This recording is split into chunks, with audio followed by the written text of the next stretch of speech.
Quezon City naman, walang kawala sa mga pulis ang isa sa mga bigating drug pusher ng lungsod. Nasa frontline ng balitang yan, si Ian Suyu. Matapos ang hudyat ng kanilang kasama, agad na sumugod ang mga operatiba sa bangketa sa Barangay Obrero sa Quezon City. Inaresto nila ang target ng buy-bust operation na si alias Boss, 40 anyos. Ayon sa mga pulis, tinuturing nilang high-value target ang suspect na ilang linggo rin nilang tiniktikan. So based dun sa pan natin sa kanya, taga-bagsak talaga siya doon sa mga dinideliveran niya.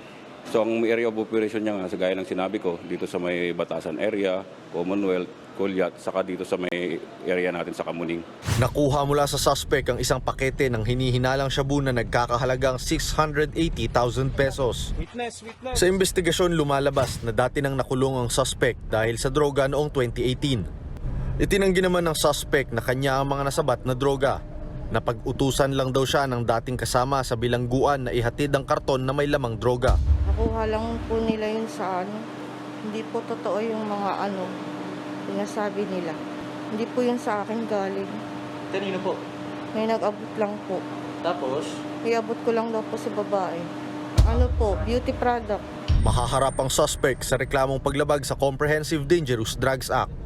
Nagbabalita mula sa frontline, Ian Suyu, News 5. Mga kapatid, Jess De Los Santos po, huwag magpauli sa mga umaaksyong balita at napapanahong issue sa bansa.